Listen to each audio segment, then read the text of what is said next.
Nota: querido público, yo no puedo asegurarles si estas palabras son de Dios o no. Tomen criterio propio de aceptar o no estas palabras. Lleven en oración esto. Si siente que no deben creer estas palabras, no lo escuchen, puesto que no es importante saber y creer en este contenido. Más importante es creer en la Biblia, que es confiable y segura. Ahora les dejo escuchar el audio de este libro. Jacob Lorber. La mosca, los milagros de la creación.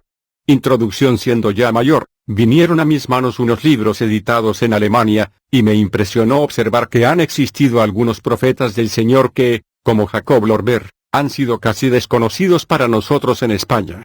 A lo largo de toda la lectura de la Biblia aparecen muchos enviados de Dios para advertir a los hombres de sus caminos.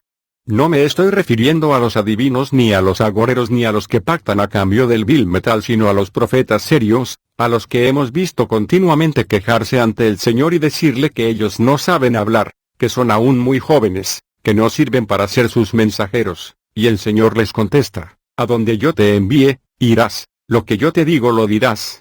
Di a las gentes lo que yo te mando, y no tengas miedo. Yo te convierto hoy en plaza fuerte, en columna de hierro, en muralla de bronce, frente a todo el país, frente a los reyes y príncipes, frente a los sacerdotes y terratenientes. Ellos lucharán contra ti, pero no te podrán, porque yo estaré contigo. Estoy convencida de que hubo muchos profetas antes de Cristo y después de Cristo, e incluso ahora, los hay en estos tiempos, que vinieron y han venido a esta tierra para ayudarnos, y uno de ellos fue Jacob Lorber. Yo he tenido la suerte de poder leer casi todos los libros de Jacob Lorber. Y la verdad es que algunas de sus explicaciones sobre el cosmos me han impresionado y me emocionan. Dios está en todo y es todo. Hasta la más mínima energía procede de Él, y su creación es perfecta. No hay ni un grano de simiente que al reproducirse no nos muestre que Dios está ahí, en el principio de todas las cosas. Una piedra tiene vida y una planta también. Casi siempre yo me reía de esas mujeres que hablaban a sus geranios, dirigiéndose hacia ellos con mucho cariño. No podía creerme que eran escuchadas y que sus delicadezas y mimos hacían que las plantas se desarrollaran con más fuerza y crecieran y florecieran más y mejor. El teólogo Leonardo Boff dice que le habla al árbol que preside su jardín y que suele abrazarlo cada mañana. Él repite: es muy importante la capacidad de admirar. Este universo me parece un poema fantástico, sinfónico, en el que las cosas se componen con luz y calor. Es una danza universal y cósmica. Como mi curiosidad no tiene límites y me gusta fijarme en todos los pequeños detalles en los escritos que fueron transmitidos a Lorber por nuestro Señor, he ido deteniéndome en lo que más me ha llamado la atención. Por ejemplo, en lo que hacen los pájaros para poder volar con tanta precisión y soltura. El arcángel San Rafael, con el aspecto de un adolescente bellísimo, explica cómo el ave sabe por instinto ir proveyéndose de determinados ingredientes: piedrecitas, hierro, azufre, calcio, sal, carbono y todo aquello que hará liberar el hidrógeno del agua. El pájaro bebe el agua suficiente para poder obtener la indispensable cantidad de hidrógeno puro que precisa para volar.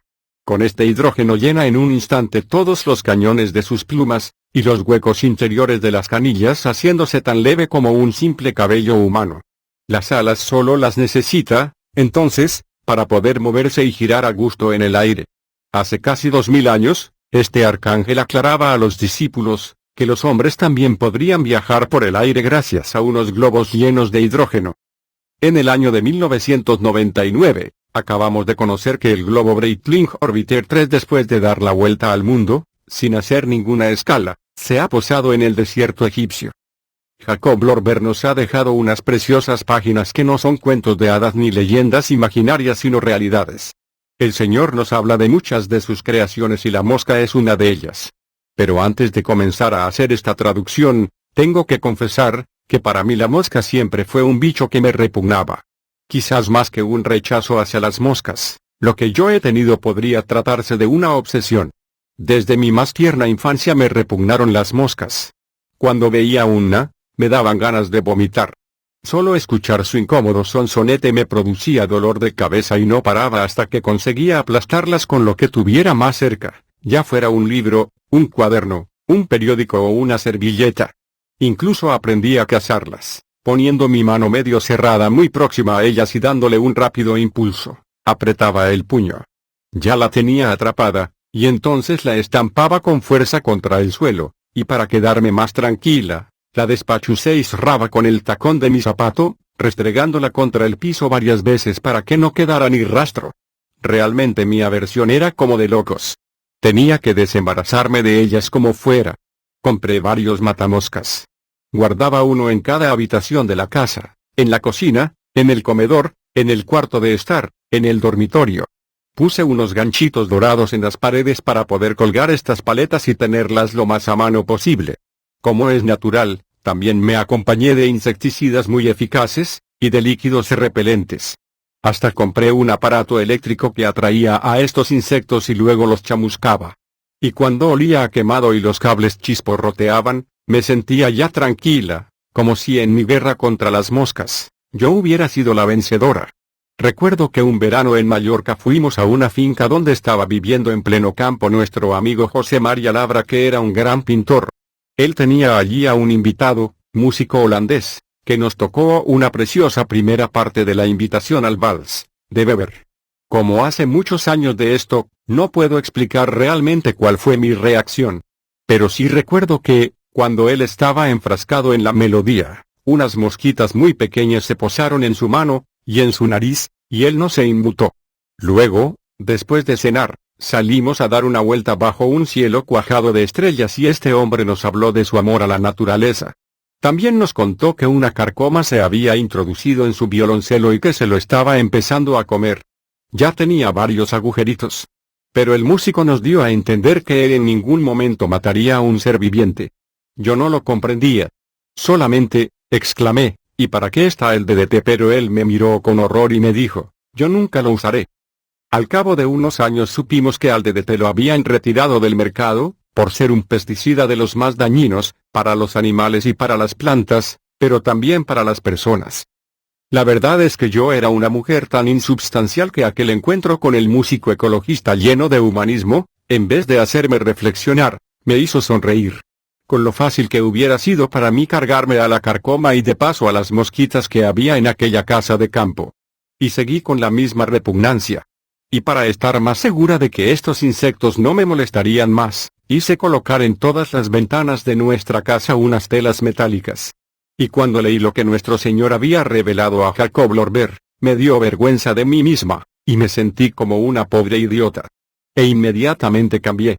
Bueno, mejor dicho, traté de cambiar. Pero también debo de confesar que justamente estábamos en el invierno y hacía un frío que pelaba, y por tanto, no había ni una sola mosca en el horizonte, ni fuera ni dentro de casa. Así que no me fue difícil comenzar a meditar. Y me propuse variar de táctica. Y se sucedieron los meses y un buen día, me encontré con una mosca muy pequeña paseándose por el espejo del cuarto de baño. Era de esas que nunca se resistían a mi maña y en otro tiempo la hubiera despachado en un abrir y cerrar de ojos. Sin embargo, esta vez sentí cierto afecto por ella y me puse a hablarle. Le dije que no pensaba hacerle daño, que había cambiado de estilo desde que había leído lo que Lorber explicaba de ella, y para lo que fue creada. Pero que le pedía que, hasta que me fuera acostumbrando a su presencia, procurara no colocarse sobre mi nariz, y que si por alguna causa era necesario que ella se acercase a mi cara, que lo hiciera de forma tan delicada que me resultase como una visita simpática. Algunos de los lectores pensarán, Ana María se ha vuelto loca. Se cree que hasta las moscas van a entenderla. Pues sí, yo creo que la mosca me entendió. Subió por el espejo, llegó al marco metálico, dio una vuelta por encima, alrededor de él, y desapareció.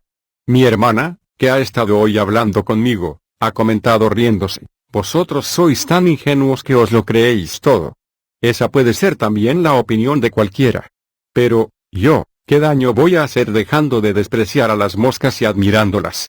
Ninguno. Desde luego, voy a empezar economizando en los productos que eliminan moscas. Voy a intentar parecerme a esas personas que deciden no matar a ningún ser viviente. Y, por supuesto, voy a ser mucho más feliz alabando a Dios en cada mosca que me encuentre. Ana María Badel. 7 comentario. Mi mujer, Ana María Badel, me ha pedido que haga algún comentario del libro escrito por Jacob Lorber sobre la mosca, Y pasado ese momento de humorística sorpresa por la aparente insignificancia de la protagonista, se da uno cuenta de lo lejos que nos encontramos del conocimiento profundo de la milagrosa realidad que nos rodea y que con suficiencia despreciamos, porque la desconocemos. Mi vocación profesional ha sido la arquitectura, pero siempre he tenido una gran afición por los animales salvajes. Ya desde muy pequeño llevaba culebras y toda clase de bichos en los bolsillos. Y en mi primera juventud hasta jugué un poco a entomólogo y sabía distinguir cerca de 40 familias de coleópteros y sus correspondientes ejemplos con sus nombres científicos en latín. Algo bastante innecesario en la asignatura de ciencias naturales que se exigía en el bachillerato, pero que yo cultivaba exclusivamente por afición y que podía ejercitar ampliamente en los campos manchegos. Durante este verano de 1999, he pasado una temporada en Almagro. Algunos asfixiantes días de calor me recordaron los veraneos de mi niñez en la finca La Arboleda, de Daimiel. Allí había muchas clases de frutales, perales, manzanos, moreras, nogales y había también eucaliptos y chopos, y unas riberas encharcadas con cangrejos y barbos, y hasta alguna nutria que otra. Y ese ambiente estaba repleto de vida. No transcurría ni siquiera un segundo en el que no se oyeran cantos, gorjeos, arrullos, graznidos, chirridos. Sin embargo, hoy en día, estos lugares son irreconocibles. ¿Dónde está esa enorme diferencia? Estos campos de ahora, y a todas horas, están totalmente silenciosos, solamente rotos por el ruido estridente del paso de alguna moto. Pero el resto del tiempo, es el silencio de un desierto despoblado, de un silencio patético, de muerte. Las cigarras, grillos, abejorros, moscas, miles de otros insectos han desaparecido. La falta, en otro plano zoológico, de alondras, mirlos, tortos, golondrinas, aviones, vencejos y también los sapos, lagartos, salamanquesas, ranas y todos los que se alimentan de animales insectívoros, cernícalos, alcotanes, aguiluchos, garzas, grullas, turones, comadrejas. Todo bicho viviente ha sido envenenado silenciosamente por el hombre. El vuelo de exterminio de unas avionetas que fumigaron las indefensas planicies manchegas llenando la atmósfera de nubes pesticidas, sembró esta desolación. Los seres humanos hemos realizado un absurdo intercambio respecto a la productividad de la tierra, buscando nuestra comodidad. Hemos arremetido contra los insectos porque pretendíamos librar a los cultivos de sus plagas, sin comprender que esas plagas procedían del desequilibrio ecológico que se estaba produciendo debido a nuestra irresponsable perforación del suelo.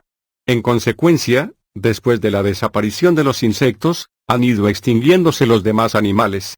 En resumen, se ha sustituido trabajo y vida por dinero y conveniencia, porque con nuestra pasividad no le hemos dado valor a la destrucción de lo que suponíamos que carecía de interés.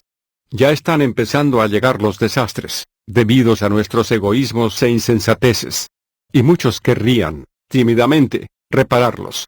Pero si no lo hacemos, ya, ahora mismo y muy en serio, será demasiado tarde. Miguel Fisac. 8 notas sobre Jacob Lorber. Jacob Lorber nació el 22 de julio de 1800 en el pequeño pueblo de Canischà, Austria. Era hijo de Michael, un campesino que poseía 2 pequeños viñedos, pero como estos no le daban lo suficiente para desenvolverse, también desempeñaba el oficio de director de una orquesta musical. La madre de Jacob era una mujer piadosa e inteligente y sentía una gran debilidad por su hijo primogénito.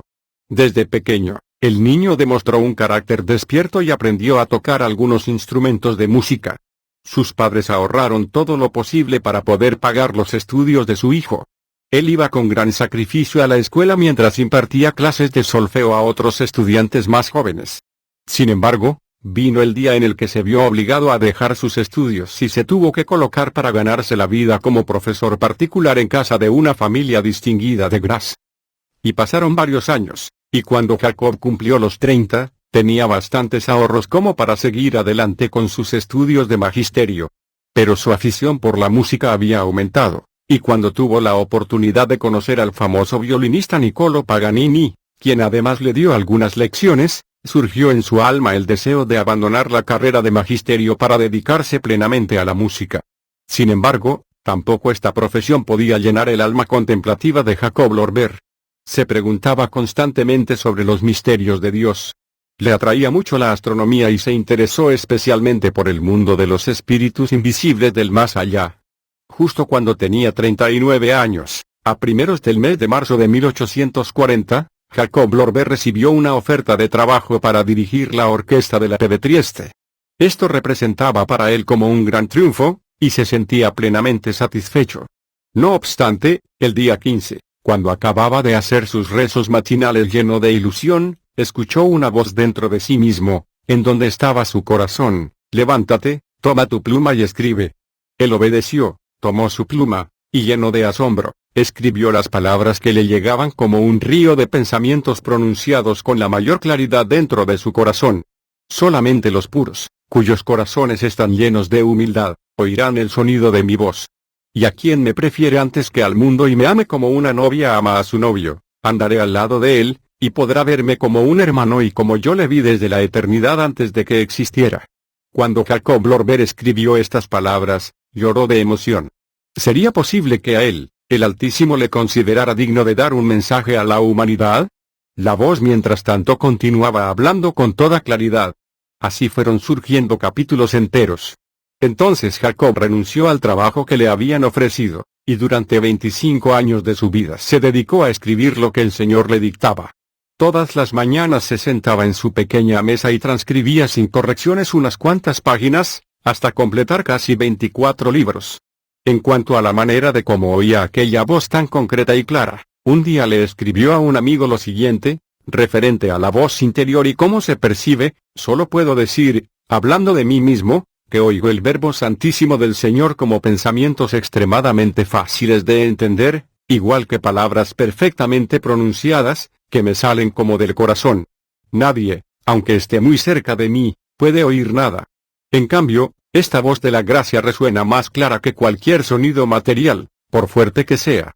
9. Prólogo del Señor es aconsejable a la criatura, para que pueda conocer mi amor, que dirija continuamente su mirada hacia todas las cosas, por muy insignificantes que parezcan, pues ocultan algo infinito.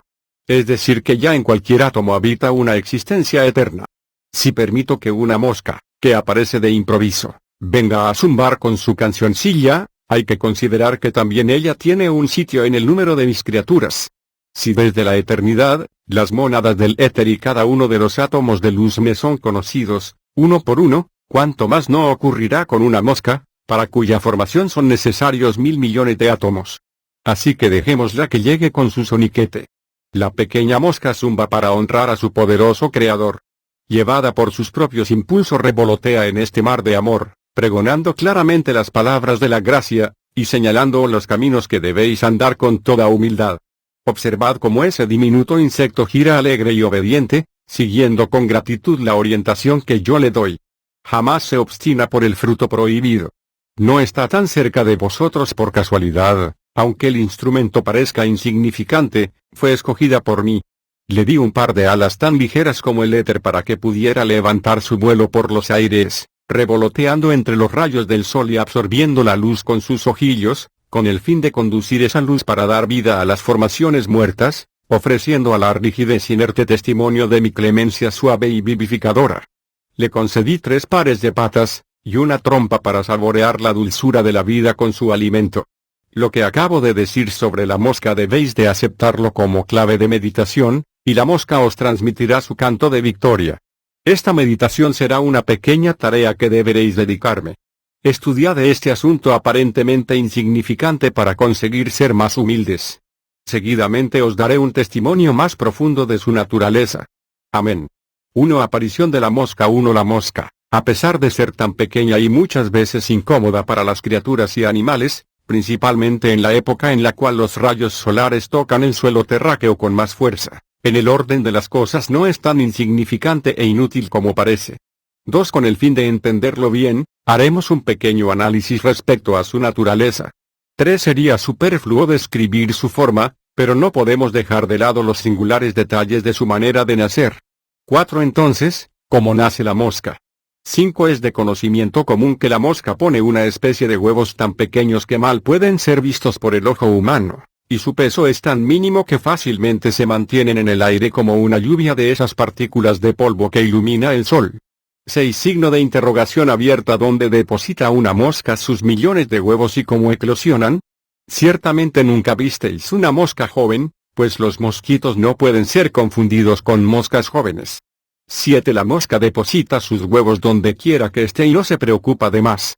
Millones son arrastrados por el viento a todas las regiones del mundo, millones caen en el agua. Es imposible imaginar algo en la tierra que pueda protegerse de los huevos de una mosca. 8. No respeta nada y su fin es oler todo. Solo un carbón encendido o una llama viva se libran de su ataque. 9. Todos los huevecillos depositados sobre paredes húmedas, principalmente en establos, madera deteriorada, etc., consiguen sobrevivir, menos los que son víctimas del viento y las aguas. Aunque no se perciba en absoluto su sabia finalidad, una gran cantidad son ingeridos a millones 10 por hombres y animales con la simple respiración. Pero dejemos ahora aquellos que servirán para otros fines y observemos los que llegan a ser incubados. 10. Signo de interrogación abierta. ¿Cómo sucede? 11. Cuando el sol comienza a calentar el suelo, los huevecillos crecen hasta el punto de poder ser vistos como un polen grisáceo. Dentro de ellos, según un sabio orden, hay una gran concentración de elementos vitales procedentes de existencias anteriores. 12. Al despertarse los espíritus de estos elementos, hacen que los huevecillos rompan.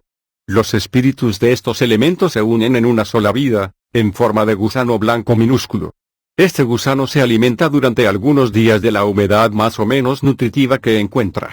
13. Hasta ahí, la reproducción de la mosca parece un proceso natural totalmente normal. 14. El milagro propiamente dicho se halla en su súbita aparición, ahí la tenéis perfectamente formada, sin que ninguno conozca su causa. 1. Signo de interrogación abierta. ¿Cómo se produce este milagro? 1. Tal vez oísteis decir que las moscas nacen del polvo y, en parte, de partículas de moscas muertas. Eso parece, pero no es así. 1. Cuando el pequeño gusano está acabado y es del tamaño de un guión, como un signo ortográfico en un escrito normal, entonces revienta, mostrando su parte interior. Y la antigua piel del gusano se dilata, cubriendo aún todo el cuerpo de la mosca, dotado con todos sus órganos internos. La vieja parte interna forma las partículas visibles de la mosca. Una vez realizada esta metamorfosis, el contacto con el aire hace que en 5 o 6 segundos la mosca alcance su perfección. 1. Así es el extraordinario nacimiento de este insecto.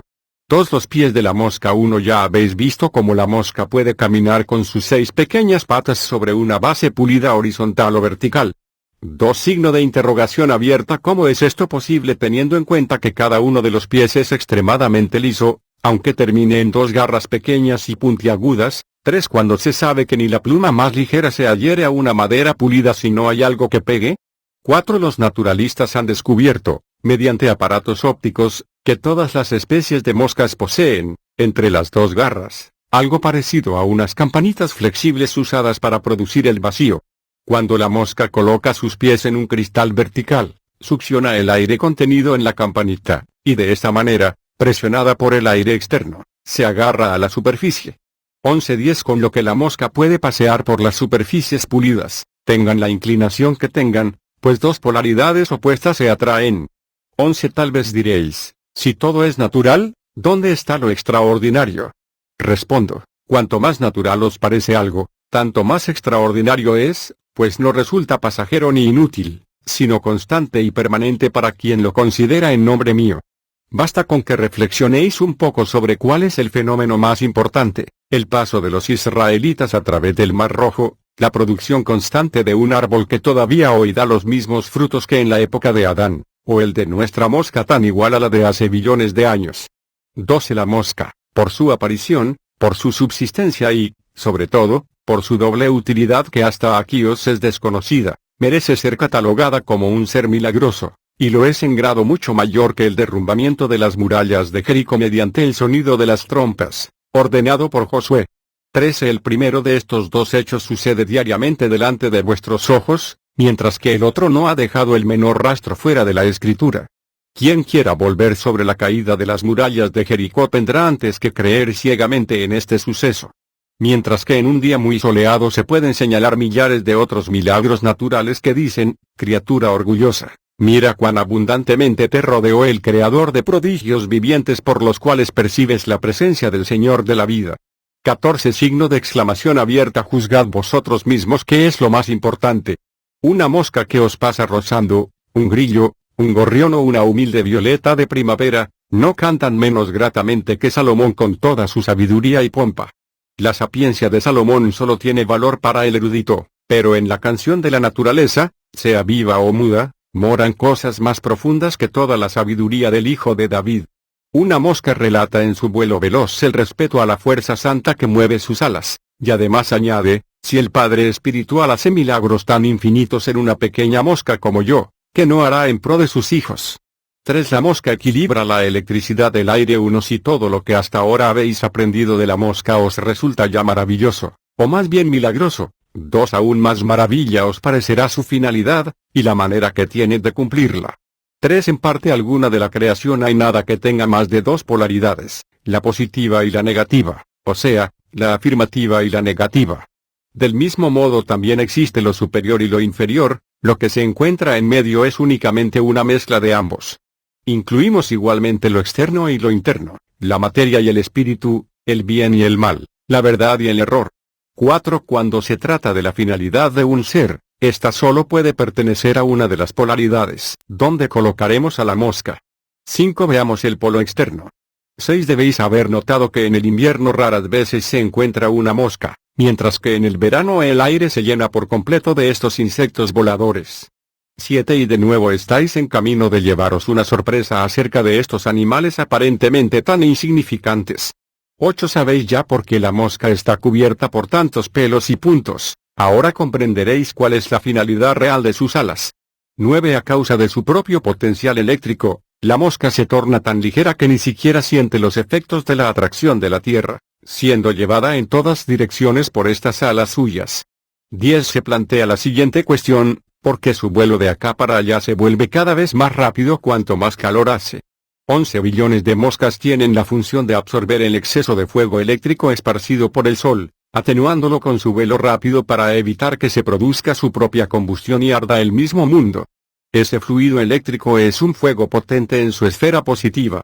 Mientras 12 que la electricidad negativa de un planeta se encuentre equilibrada con la positiva, derivada de los rayos del Sol, la electricidad positiva no puede desencadenarse. Basta con que esta electricidad positiva sobrepase a la negativa en una millonésima parte, y el que se inflamase por sí solo sería inevitable. ¿Cómo puede ser evitado tal desastre? 2. Observad ahora a las pequeñas moscas que vuelan como disparadas en todas direcciones. Durante su vuelo tan veloz absorben el exceso de electricidad positiva que inmediatamente se invierte de la siguiente manera. El organismo de las moscas consume la componente positiva que corresponde al oxígeno desprendiendo al mismo tiempo la negativa, un proceso que se puede comparar con la respiración del hombre que aspira el aire y, en cuanto los pulmones consumen el oxígeno que necesitan para la alimentación de la sangre, expelen el nitrógeno encontrado en el aire respirado. 3. Se preguntaréis ahora, ¿es posible que estos animales, tan pequeños como son, puedan realizar tanto trabajo? 14. Una simple mosca consigue, en un día de verano, transformar tanta cantidad de electricidad positiva que, si fuese posible guardarla en un recipiente, fácilmente reduciría a polvo un monte 10 veces mayor que el Strasberg 1.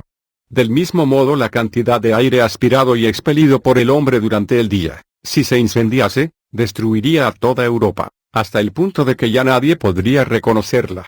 15. Para que no suene tan fantástico, sería comparable a un gran terremoto que se pudo sentir en más de la mitad del orbe, cuya causa en lo referente a su proceso natural fue muy simple, la explosión de tan solo 1000 pies cúbicos de aire comprimido en el interior de la Tierra, que se encendió a causa de presiones externas. 16. Si tenéis en cuenta que el hombre inhala en 4 respiraciones un pie cúbico de aire, cambiándolo e invirtiéndolo, y pensáis cuántas veces se repite diariamente este proceso, os quedaréis admirados del volumen de aire aspirado y expelido por él. 17. Con esta explicación comprenderéis lo que dije respecto a la mosca, si una sola consigue tanto, ¿qué no harán millones de ellas? 18. Signo de interrogación abierta. ¿No es un milagro que yo proteja a un planeta de su súbita destrucción con operarios tan ínfimos? 4. La mosca, salvaguardia de las criaturas. 1. La explicación dada anteriormente, no limita la existencia de la mosca a un único motivo porque existen varios.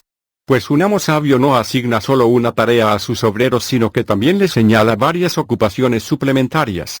2. Por cierto, sentís desagrado durante el verano cuando las moscas se vuelven inoportunas. nadie debería enfadarse con ellas por esto, pues, precisamente en tales días, ejecutan un pequeño trabajo muy importante para los hombres y para los animales domésticos. 3. En días de gran calor, sobre todo cuando el barómetro está muy bajo, penetran en la capa atmosférica de la Tierra miríadas de microbios desde la zona baja del éter exterior, por cuya causa a veces veis el aire tan cargado que resulta difícil distinguir cosas que se encuentran a pocas horas de camino. 4. En una sola aspiración, se introducen en el cuerpo varios trillones de estos microbios. Su tamaño es tan pequeño que, ni siquiera amontonándolos, podríais percibir 1.000 millones de ellos. Aún así, la cantidad de varias decenas de millones de ellos aspirada por el hombre en un día de esos, ya es más que suficiente para matarle, porque estos microbios resultan altamente peligrosos para el organismo humano. Su substancia es algo parecido a lo que llamáis ácido cianhídrico, lo que puede provocar la súbita muerte física de la criatura. 5. Preguntaréis, ¿y qué tiene que ver la mosca con todo esto? 13.6. La parte absorbida por el hombre no es la más peligrosa para su salud, por ser en esta época aceptada con avidez por la sangre, pobre en oxígeno. Otra cosa ocurre con la parte que se adhiere a la piel, sobre todo donde los poros están abiertos. 7. Cuando estos microbios penetran, manifiestan un carácter positivo frente a los asumidos por la sangre. A temperatura ambiente media, el polo externo no prevalece sobre el interno. Mientras sea así no hay peligro. Pero si el polo externo sobrepasara al interno solamente en una millonésima parte, entonces la vida correría ya un gran riesgo, pues se trataría de una inversión de los polos, similar al pinchazo de un alfiler mojado previamente en ácido cianhídrico. 8. Y si el polo externo positivo de repente excediera solo en una centésima parte al interno negativo, se produciría una descarga eléctrica que, en fragmentos de segundo, acabaría con el hombre, de manera que no quedaría de él sino medio palmo de ceniza maloliente. 9. En el primer caso, cuando el polo externo positivo sobrepasa al interno negativo en una millonésima parte, las consecuencias típicas son las pestes. En el segundo caso, si el polo externo y positivo sobrepasa en una centésima parte al interno negativo, se produce una combustión espontánea. Es más raro, pero no desconocido, sobre todo en países tropicales. 0. Sabiéndolo dicho, volvamos de nuevo a nuestro pequeño insecto colaborador y observemos su manera de actuar. 11. Posee un par de ojos tan grandes que ocupan casi una séptima parte de su cuerpo. Cada ojo se compone de más de 1000 ojillos tan perfectamente alineados como las celdas de una colmena, y todos apuntando cuneiformemente a un punto visual común en el que convergen, lo que les hace servir como microscopio de una ampliación tal que la mosca puede distinguir fácilmente los microbios. 12. Más aún, de ellos recibe su alimento principal. Por tanto, si una mosca ve un montón de estos microbios en la piel de un hombre, no se queda tranquila hasta no haberlos ingerido totalmente. 1. Además de los ojos, posee un par de pequeñas antenas que le sirven de nariz. Como los ojos solo los puede usar para cortas distancias, las antenas le son tan valiosas que incluso hay especies de moscas que pueden llegar a percibir un alimento sabroso a varios kilómetros de distancia. 1. Y de nuevo habéis conocido otro servicio muy útil que las moscas prestan a la humanidad. 1. Si en un lugar, especialmente en verano, ese insecto desaparece de pronto, podéis tomar el detalle como señal cierta de que se producirá una tribulación. 16. Si fuéramos a examinar todos los servicios prestados por la mosca, tendría que estar dictándoos durante varios años. Todo lo que existe tiene, como la mosca, miles finalidades buenas. 5. La mosca conservadora de la pureza atmosférica. 14. Consumiendo, y con ella su energía, manifestada externamente. Los párpados son los que sienten primero esa carencia y, al poco, también los demás órganos del cuerpo pasan al mismo estado de fatiga, con lo que la criatura siente el sueño natural de la noche y se duerme. Cuando se aproxima la aurora, y debido a la disminución del potencial negativo, el potencial del polo positivo del hombre aumenta paulatinamente, y poco a poco disminuye el estado de somnolencia, hasta el despertar total. 6. Solo nos falta saber la relación que hay entre las dos modalidades de sueño. 7. El sueño diurno es opuesto al nocturno, porque no se origina debido a la disminución de la electricidad positiva sino a su saturación, una saturación debida al hecho de que un cuerpo poco activo no puede absorber normalmente toda la electricidad positiva acumulada, es decir, servirse de su demasía para conseguir un potencial negativo adecuado, que haga que la relación entre los dos potenciales sea óptima. 8. Cuando lo positivo comienza a prevalecer, lo negativo disminuye en esa misma proporción. ¿Cuál es la consecuencia? 9. Observad la lucha entre dos personas de distintas fuerzas. A medida que el débil se debilita, el fuerte aumenta su potencia. Pero una vez vencido totalmente el endeble, la fuerza del oponente se vuelve ficticia porque ya no existe un punto de apoyo para sus fuerzas superiores. Cualquier fuerza deja de ser efectiva en el momento que no tiene punto de apoyo. 10. Lo mismo ocurre con el sueño diurno, cuando un hombre es vencido por el cansancio en un día de verano cargado de electricidad positiva. 11. Y enseguida vais a conocer otra tarea suplementaria de la mosca. 12. Pues el insecto comienza a revolotear y a pasearse sobre el dormilón, absorbiendo con sus pies y pelos el exceso de polaridad positiva. De esta manera la polaridad positiva, pese a su abundancia exorbitante, no puede suprimir totalmente a la negativa, y de este modo, se conserva la vida humana del dormilón. 13. Si así no fuese, quiero decir que si tales reguladores inesperados del elemento vital no conservasen el máximo equilibrio, terminaría la existencia de la vida natural en cuanto la energía positiva venciera a la negativa. 14. El dormilón espanta a estos incómodos despertadores mientras puede. Pero eso no importa, porque el mismo hecho de que todavía pueda quitárselos de encima, prueba que tampoco hay peligro para su vida. Y una vez dominado por el sueño, las moscas tienen libertad de acción y evitan que algo peligroso le suceda. Si al transcurrir las horas la polaridad recíproca se equilibra, muchas veces exclusivamente con la ayuda de las moscas, ello hará que el que se había dormido despierte, y espante a los perturbadores. Ya no importa que los rechace, pues todo el peligro ha desaparecido. 15. Signo de interrogación abierta. ¿Qué os parece la tarea suplementaria de este insecto? Habréis de reconocer que mi organización es generosa y sumamente sabia. Y aún añado, vendrá el día en que la utilidad completa de este insecto os será manifiesta y, maravillados, me diréis, qué bueno eres, Padre Santo, al destinar a causas tan sapientes a seres aparentemente insignificantes. ¿Quién te alabará merecidamente por una mosca? ¿Dónde encontraremos pensamientos, sentimientos y palabras suficientes para reconocer con gratitud tu infinito amor?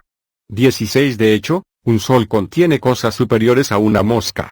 Mas, quien desee conocerme, tendrá que asistir primero al curso más bajo de todos para aprender a conocer al Padre lleno de amor y gracia. Una vez que haya aprobado este curso, seguramente también aprobará los siguientes, y se alegrará mucho al saber que es el mismo Padre Santo el que conduce a la pequeña mosca y su diminuto ámbito, igual que dirige a los soles en sus órbitas inimaginables y prescribe a los espíritus más elevados, poderosos y perfectos, las leyes del amor eterno. 15.6. La mosca como química de alimentos y distribuidora de electricidad. Ya debéis haber comprobado que las moscas siempre acuden donde hay algo apetitoso que chupar. Sobre todo, cuando hace un día de calor sofocante, se precipitan como huéspedes indeseables sobre los alimentos o sus restos, especialmente si la comida ha sido servida en una habitación pequeña y muy húmeda. 2. Signo de interrogación abierta. ¿Acaso habría que elogiar a esos parásitos que ensucian los alimentos, poniéndose insoportables con cada bocado llevado a la boca? 3. Respondo, así solo pregunta, juzga y opina un ignorante.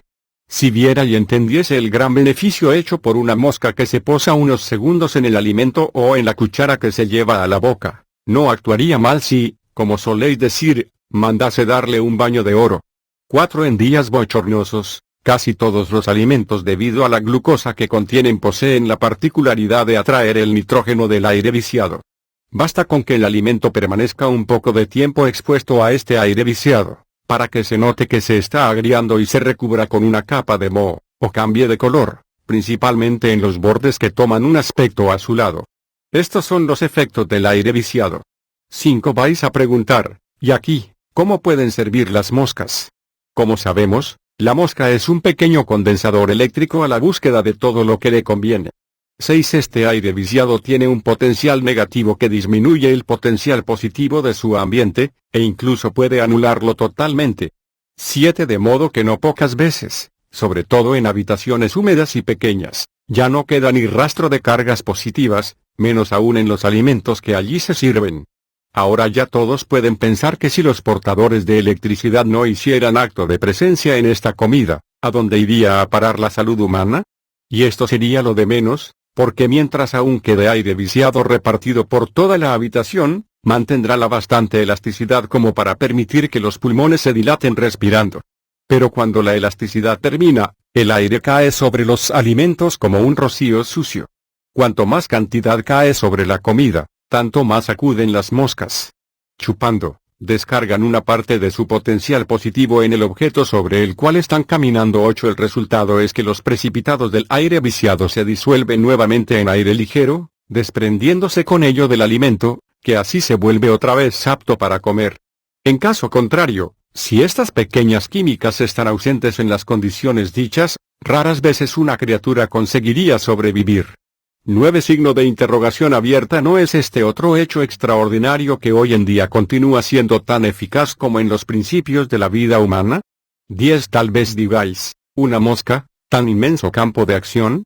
11. Para que lo entendáis, hasta ahora no conocéis sino una pequeñísima parte de lo que hacen, actuación que, según vuestra manera de pensar, sería ilimitada, pues para poder revelaros todo lo concerniente a ella, ni 100.000 escribientes podrían anotarlo todo durante 1.000.000 de años. 12. No os admiréis excesivamente por este asunto. Quien quiera seguir el camino verdadero, que considere que algo que surge de mí, por muy insignificante que sea, tiene un valor ilimitado. 13. Estas reflexiones son beneficiosas para el hombre porque le mantienen en una respetuosa humildad y, además, mediante ellas se puede hacer una idea de dónde se encuentra encasillado él mismo en el orden de Dios, dado que el hombre, por cierto, es mucho más importante que trillones de moscas. 14. Pero volvamos a lo nuestro porque no vamos a estimar el valor de un hombre desde la óptica de las moscas. 15. Sabemos que las moscas atiborradas suelen volar sobre objetos pulidos y los ensucian mucho. Tal vez penséis, ¿será esto también útil? 16. Claro que sí, y de verdad, pues sin ello su anterior labor de químicas tendría solo la mitad de utilidad.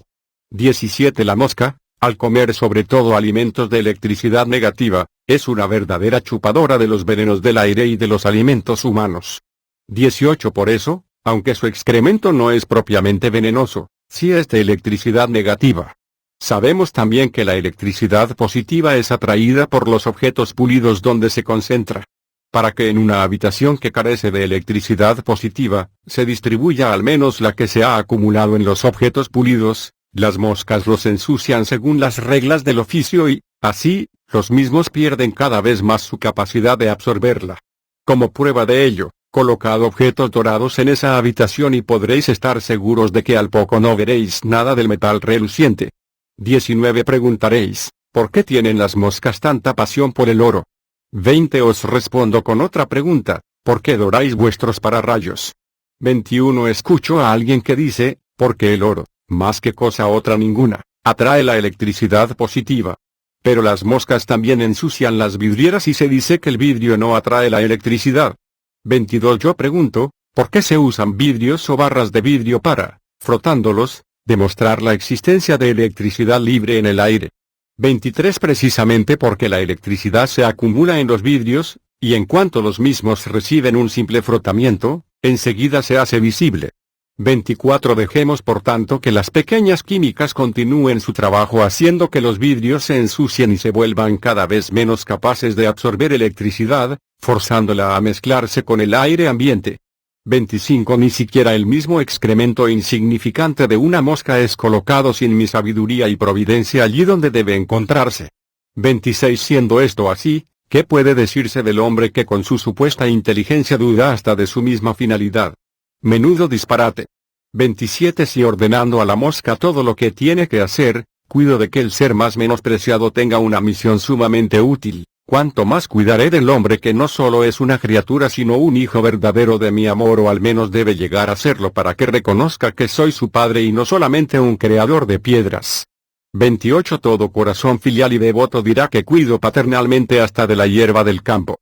Y así es, porque solo el Padre da bebida a todas las cosas que, sea como fuere, han sido pensadas para beberla.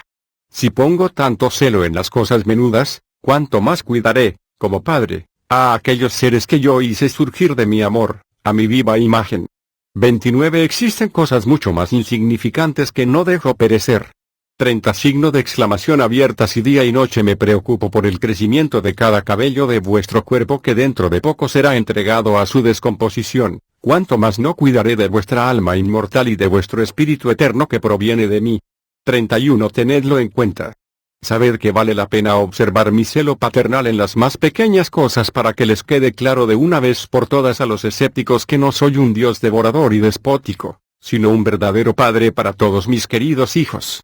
7. La mosca, un centro de concentración de la vida de Dios. 1. Después de haber conocido la parte de polarización negativa de la mosca, la que corresponde a su parte material, estudiamos la positiva que os parecerá verdaderamente milagrosa. 2. En un simple examen resulta evidente que no solo es un ser vivo, sino que, en lo que se refiere a su naturaleza, también goza de una vida más perfecta que la de muchos animales más evolucionados. Tal vez haya quien diga, si pudiera conservar mis facultades, sería el primero en querer cambiar mi existencia por la de una mosca. 17.3. Si un hombre habla así de la mosca, ¿harán falta más pruebas de que es un animal dotado de una vida perfecta a su manera? 4. Sabemos que vive, pero el cómo y el por qué son otra cuestión. Con el fin de comprenderlo, echaremos una rápida ojeada a la propia vida. 5. Escuchad pues, la vida propiamente libre solamente existe en mí, y es concebida con una perfección tan abundante que jamás un ser creado podrá entenderla ni percibirla en su totalidad. Por esto la vida es santa y, como tal, también eterna e infinita.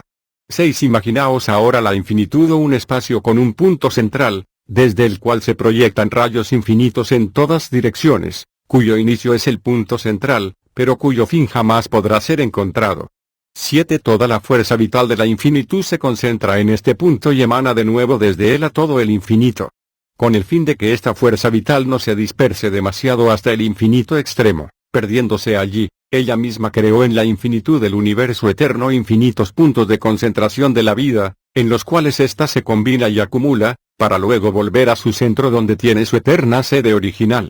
8. Queridos hijos míos, acabo de transmitiros un gran secreto, un secreto que, desde que existen hombres en la tierra, apenas fue descubierto a nadie, y aún eso muy vagamente.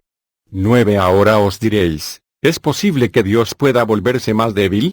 10. Respondo, por supuesto que es imposible mientras la divinidad quiera permanecer sola, no creando otros seres dentro o fuera de sí misma. 11. Si según las necesidades de su infinito amor, creó desde eternidades a los seres más diversos, desde el más perfecto espíritu hasta la más insignificante partícula atómica, dando una existencia a cada uno de ellos según su especie, ¿con qué vida iba a vivificar el Creador a esos innumerables seres y lo seguiría haciendo eternamente? 12. Signo de interrogación abierta. ¿Acaso posee una vida particular, en alguna parte fuera de él mismo, con la cual pudiera animarlos, sin tener que servirse de su propia vida? Esa idea es absurda, pues los ha vivificado de sí mismo. 13. Si todos estos seres con su vida recibida se alejaran eternamente del centro, lógicamente la fuerza original tendría que disminuir en ellos proporcionalmente, aun cuando la vida como tal nunca podría perderse por ser eterna. Sin embargo, en vez de aumentar se debilitaría por el infinito proceso de división. 14. Para que lo entendáis mejor, llamo vuestra atención sobre la divisibilidad infinita de la materia. Incluso llegados al átomo, podéis imaginároslo como algo compuesto por infinitas partículas. Aunque siguierais dividiéndolo incesantemente, nunca podríais anularlo. Pero el átomo infinitamente dividido ya no puede tener la misma fuerza que antes de la división. 15. Tal vez penséis, en este caso habría sido mejor que el Creador no hubiese creado nada. 16. Ante esta objeción, pregunto, 17. Signo de interrogación abierta. ¿Por qué son más fuertes las personas que desde su juventud ejecutaron trabajos duros? 18. Signo de interrogación abierta. ¿Por qué se pegan a un imán los objetos de más peso? 19. Signo de interrogación abierta. ¿Por qué una persona llega a ser artista o se distingue dominando alguna técnica? 20. Signo de interrogación abierta. ¿Aún no entendéis con todas estas preguntas? 21. Signo de interrogación abierta. ¿Por qué un metal se hace más resistente después de martillearlo? ¿Y por qué aumenta su fuerza elástica? 22. Signo de interrogación abierta. ¿Por qué la madera de un árbol se vuelve más dura y resistente a medida que es expuesta a la intemperie? 23. Signo de exclamación abierta. Escuchad y entended la razón de que en la eterna infinitud se hayan establecido infinitos puntos de combinación y concentración de la vida. Escuchad y entended, para que la vida eterna primaria se ejercite a sí misma y así su fuerza infinita aumente eternamente. Y esto para que la vida proyectada desde el centro vuelva a él siempre más perfecta. 24 Para todo aquel que lo entienda, el cómo y el porqué de la vida de la mosca ya están respondidos en principio. Cómo vive se explica por el hecho de que también la mosca es uno de esos centros de combinación y concentración de la vida que surge del centro. 25 Por ello acumula y combina en sí la vida de innumerables seres anteriores. 26 Partiendo de ahí, se sobreentiende el porqué de su existencia, para que el conjunto de su vida pase o más bien vuelva a una vida más perfecta y más intensa y, tras incontables ciclos de 18 perfeccionamiento, llegue a ser un alma humana, la cual tiene la capacidad de recibir de mí una vida más intensa aún, porque mediante el amor puede volver a unirse completamente conmigo en una sola fuerza. 7 Meditad al respecto para poder penetrar más profundamente en la naturaleza de la mosca y comprender lo que sigue.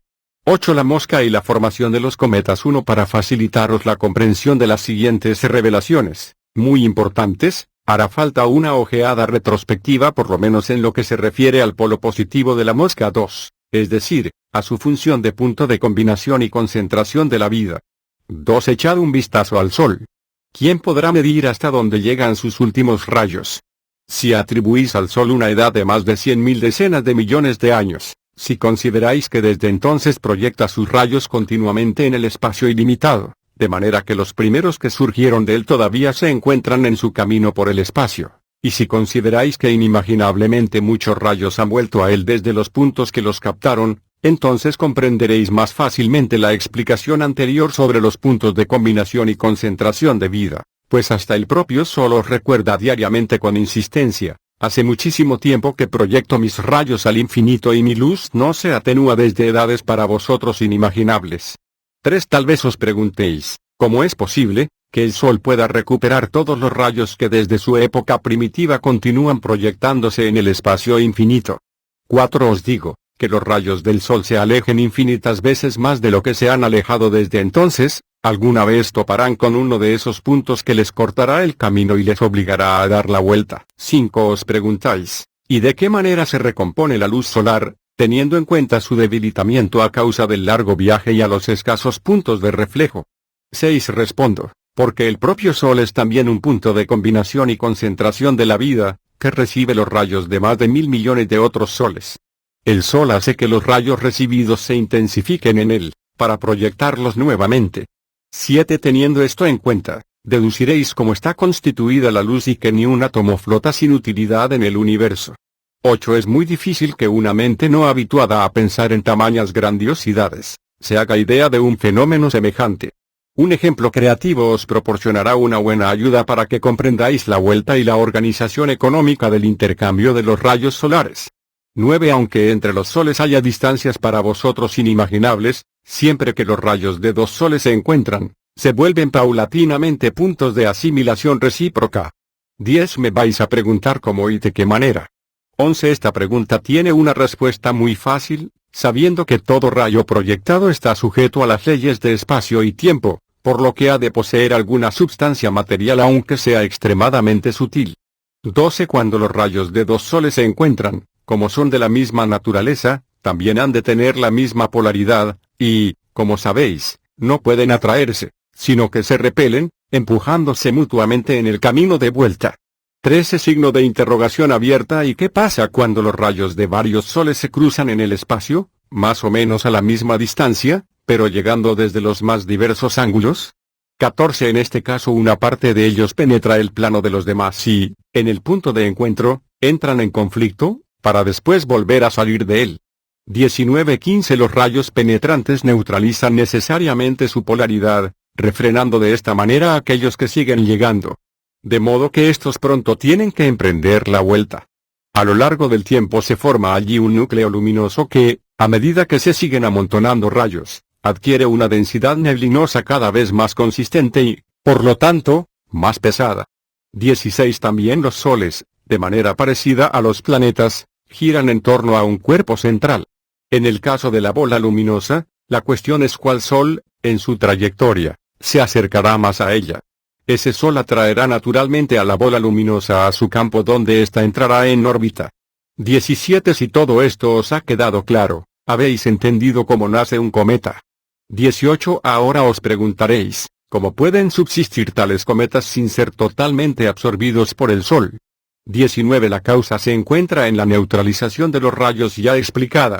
Debido a la neutralización, o sea a la conversión de rayos acumulados, estos adquieren un carácter negativo y forman, frente al Sol, un foco de polaridad opuesta que, según mi orden, está continuamente en condiciones de recibir de este Sol los rayos de polaridad positiva y, después de haberlos neutralizado, o sea convertidos, servirse de ellos para su propio sustento.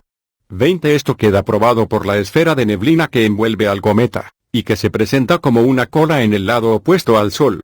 21. Tal cola no es sino una manifestación de rayos emanados del Sol que, refrenados por la polaridad negativa y atraídos por el mismo cometa, se desvían de su trayectoria original para incorporarse a él, proceso que se presenta a la vista en forma de una nube luminosa muy delicada. 22. De este modo, el Sol tiene un huésped más que atender, un huésped que aún absorberá muchos rayos hasta llegar a la típica densidad planetaria. Y después de haberla conseguido, le devuelve al Sol los innumerables rayos porque no solamente absorbe los rayos del Sol en cuyo campo se encuentra, sino que también chupa los de incontables otros que lo rodean y los conduce al Sol que en cierto modo es su genitor. 23. Bueno, con esto ya estamos al tanto. Pero veo que os preguntáis, ¿y nuestra pequeña mosca, qué tiene que ver con la formación de los cometas y con la devolución de los rayos del Sol? 2. A eso os respondo que tengáis un poco de paciencia y ya veréis cómo la mosca tiene su importancia. 25. Para entender la función de la mosca en la formación de los cometas y la devolución de los rayos del Sol, vamos a analizar antes los mismos rayos solares para ver qué son en realidad esas partículas imponderables de luz que emanan de un Sol.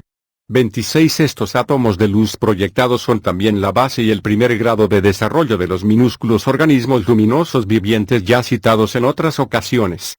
27. Las concentraciones de tales átomos de luz son la base para la formación de un conglomerado planetario futuro y, al mismo tiempo, contienen ya los principios de la vida animal cuando tal conglomerado se haya formado. 28. Supongo que ahora queréis saber cómo se manifiesta la vida animal en esos cuerpos celestes. 29. Se manifiesta de dos maneras, al principio en una vida de polaridad negativa, o sea la flora.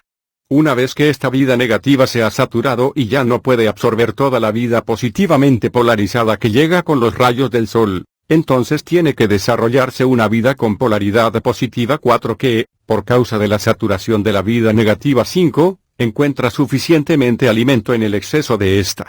30. El principio de la vida de polaridad positiva se manifiesta de la siguiente forma. 31. Observad con un microscopio una gota de agua que se está pudriendo por haber introducido en ella los restos de alguna planta, o mirad el jugo exprimido de alguna de ellas, y descubriréis 20 verdaderos ejércitos de pequeños seres.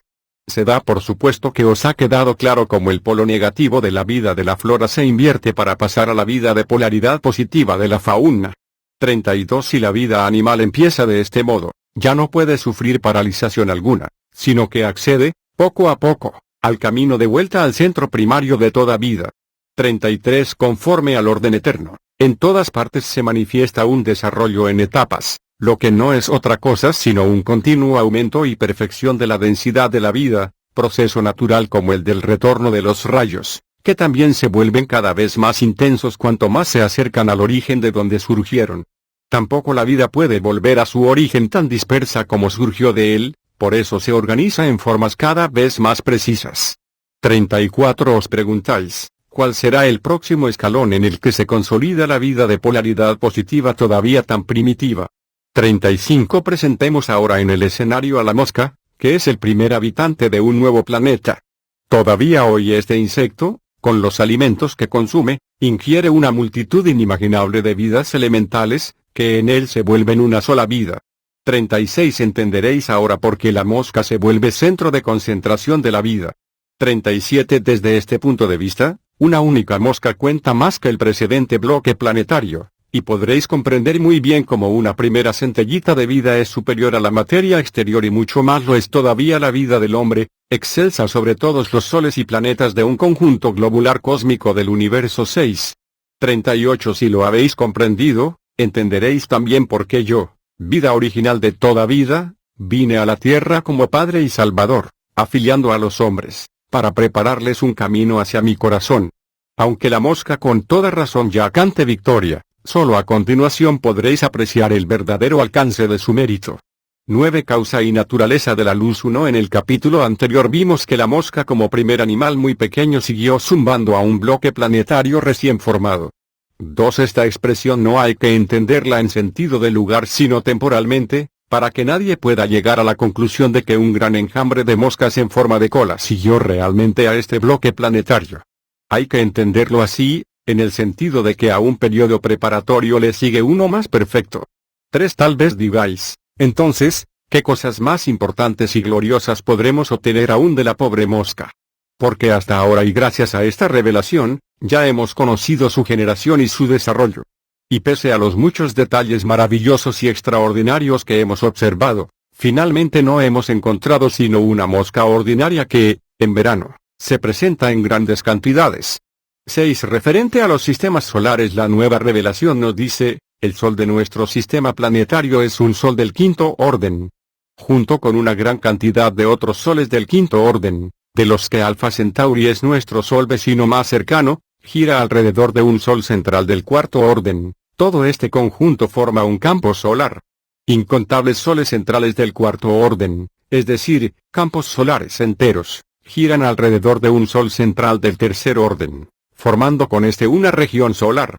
Una cantidad inimaginable de soles centrales del tercer orden, es decir, regiones solares enteras, giran alrededor de un Sol central del segundo orden, formando con este un universo solar.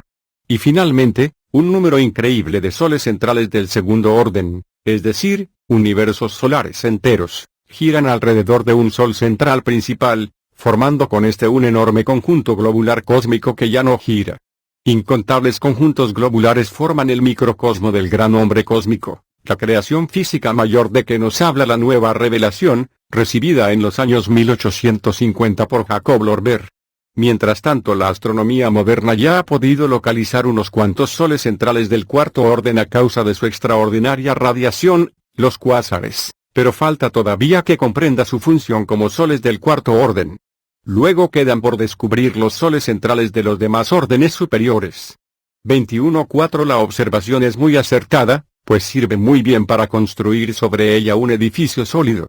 5 Pero antes que nos dediquemos a levantarlo, hemos de tomar nuestras precauciones y prepararnos para todos los ataques, porque si no, nuestro pobre pequeño animal no saldrá con vida, sobre todo en esta época que rebosa de cazamoscas intelectuales. 6 Ahora la cuestión es dónde levantaremos nuestra fortaleza. 7 Siempre que a la inteligencia humana, de horizontes limitados, le ha sido permitido echar una ojeada a la esfera luminosa de la realidad, ha habido un máximo de concepciones erróneas, o sea de hipótesis. Por eso surgieron y siguen surgiendo teorías de las cuales, como en el caso de la moda, las últimas son las que prevalecen. 8 Os estaréis preguntando, ¿de qué tema se tratará para que en esta época tan ilustrada haya tantas teorías como sabios? 9 Os digo que no se trata sino de la luz. 10 Una vez que estemos al tanto de lo que es la luz, ya procederemos con la mosca. 11 De modo que la pregunta es, ¿qué es la luz y cómo se propaga? 12 No citaremos ninguna de las teorías erróneas existentes sino que iremos directamente a lo importante y ya veréis vosotros lo acertado y lo confundido que hay en todas las demás teorías. 13 Entonces, ¿qué es la luz?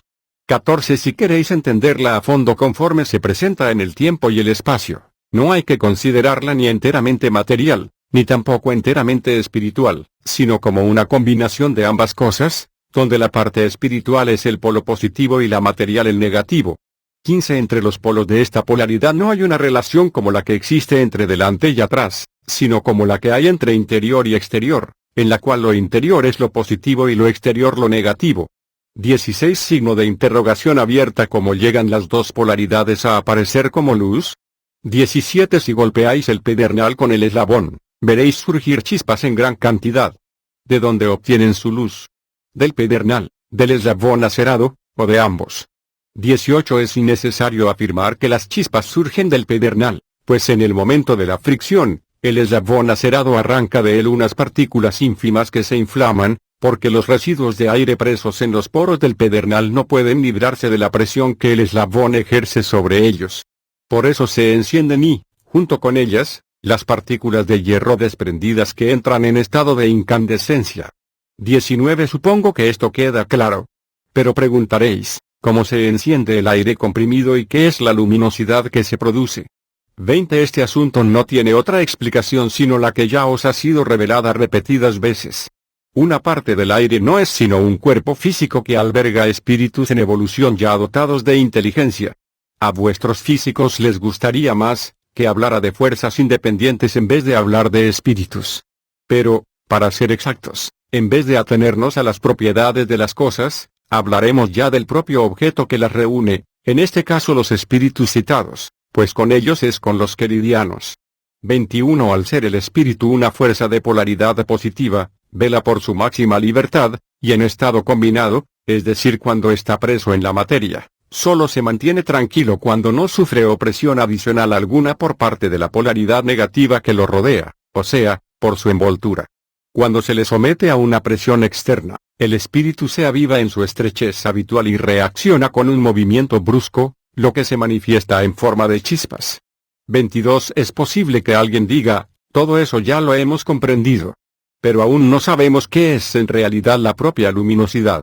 23. Tened un poco de paciencia, que Roma no se construyó en un día. 24. Se os explicará incluso el enigma de la misma luminosidad.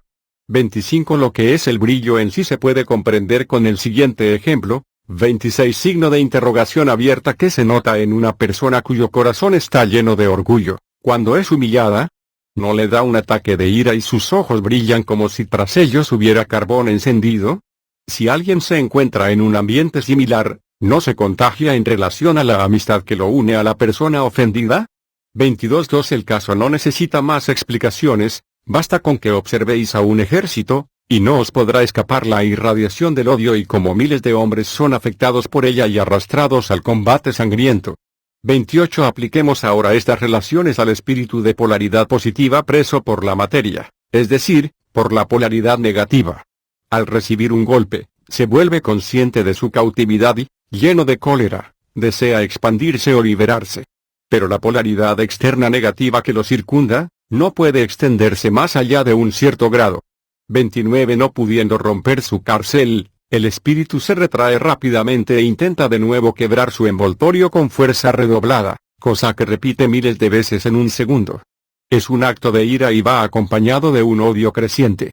30. Signo de interrogación abierta. ¿Cuál es el efecto del mismo? ¿Un efecto que puede llamarse fiebre de rabia? 31. Los espíritus vecinos, todavía tranquilos, perciben la excitación a través de su polaridad exterior común que está relacionada con esa fiebre. Un efecto que se extiende con gran rapidez al transmitirse por las envolturas negativas de estos espíritus, las cuales en realidad están formadas por el aire y se inflaman también. 32. Este estado febril es perceptible por el hombre y por el animal, y se llama brillo. El ojo está hecho de tal forma que pueda notar hasta las más suaves vibraciones. Pues cada ojo es, más o menos, medio espiritual y medio material, y además tiene idéntica polaridad a lo que se llama luz, por lo que registra y siente todo lo que le es afín. 33. Siempre que una polaridad espiritual es excitada de la manera dicha, se producirá luminosidad, que no es otra cosa sino la resonancia de las polaridades vecinas a la polaridad excitada. Cuanto más excitada esté, tanto más polaridades vecinas estarán afectadas. Desde luego, mientras más lejos de las polaridades espirituales resonantes se encuentre la polaridad originalmente encendida, más disminuirá tal fiebre. 34. Diréis ahora, bueno, lo de la luminosidad ya nos queda claro. Pero aún no comprendemos por qué podemos ver las formas de los objetos cuando están iluminados. Y, además, ¿cómo se entiende que haya tantas clases de luz y cómo clasificaremos la propia luz del sol? 35. Una vez llegados aquí, ya no os costará mucho comprender el resto. 36. Nuestra visión de los objetos consiste en la retención de los rayos de la luz dicha reflejada por un objeto, retención y reflexión que dependen rigurosamente de la forma y de las condiciones de éste, y que pueden ser más intensas que el rayo que las originó, a causa de la resonancia que se puede producir en el objeto. 37. La luz del sol, la manera como se produce su brillo es como en el caso de una chispa. Aunque hay una diferencia. La luz blanca del sol es una manifestación de la vibración del amor, mientras que la luz rojiza de las llamas es una manifestación de la vibración de la ira. A causa de esta diferencia, también el efecto de estas dos clases de luz tiene que ser distinto. 38. Veamos ahora qué es lo que produce dicha diferencia y nos acercaremos a la victoria de nuestro insecto. 10. La naturaleza del éter y la luz solar. 1. Cuanto más baja es la región terrestre, tanto más densa es su atmósfera. Lo mismo sucede con todas las cosas, que se vuelven más compactas cuando se aproximan al punto central común, y cuanto más se apartan de él, tanto más disminuye su densidad y tanto más sueltas se encuentran entre sí. 2. Ya sabemos lo que es el aire que rodea la Tierra, parte por las explicaciones de la revelación actual, pero sobre todo por las revelaciones anteriores sobre las cosas del mundo natural. 7. 3. Aún así repito para mayor claridad, el aire, al igual que el resto de la materia, es el producto de un conflicto entre lo espiritual y lo material. Todas las potencias espirituales, cuanto más 23 cerca del planeta se encuentran, tanto más malignas son, y tanto más pacíficas, agradables y constantes cuanto más arriba están. 4. La totalidad del planeta, junto con su aire atmosférico hasta a donde éste llegue, no es sino una escala de graduación de los espíritus que se han instalado en tal planeta, para iniciar desde allí su retorno, del que ya hemos hablado. 5. Entonces diréis, ¿hay algo que ocupe el espacio entre un planeta y un sol? 6. Los naturalistas hablan de un éter muy leve y maleable. 7. Pero sería absurdo exigir a un físico la demostración visible de qué es el éter, pues no puede ser observado con un microscopio, como tampoco el aire más denso. Los científicos podrían analizarlo químicamente, si consiguiesen meterlo en un tubo de ensayo. Pero como la región del éter comienza a varias millas de altura, esta empresa se presenta difícil para la actual generación de naturalistas. 8. Nuestra investigación será más fácil porque actuaremos con la fe y la confianza, y en el camino del verdadero amor. En este camino el de la contemplación hasta para un simple pastor la estrella polar resulta más cercana que a un científico la gota de agua que le cae en la nariz, debido a que se sirve de una insuficiente vía de investigación mediante la inteligencia humana limitada. El éter también es un ente espiritual con polaridad positiva para todos los planetas, y negativa para los soles. 10. Está formado por espíritus sumamente puros, pacíficos y pacientes. Si así no fuese, cuán pesadas resultarían las trayectorias de los cuerpos cósmicos en torno a su sol que tienen que recorrer a una velocidad extraordinaria. 11. Al ser la naturaleza de estos espíritus del éter tan pacífica, no estorban en lo más mínimo el movimiento de nada aunque la partícula o el ser que se mueve sea extremadamente sutil. 12. Sabiéndolo, no es difícil hacerse una idea sobre el brillo de un sol y su propagación. 13. Pero antes, sin embargo, tendremos que echar una ojeada al mismo sol, porque si no, enseguida os preguntaríais, ¿cómo es posible que se explique a alguien el efecto de algo, omitiendo la causa?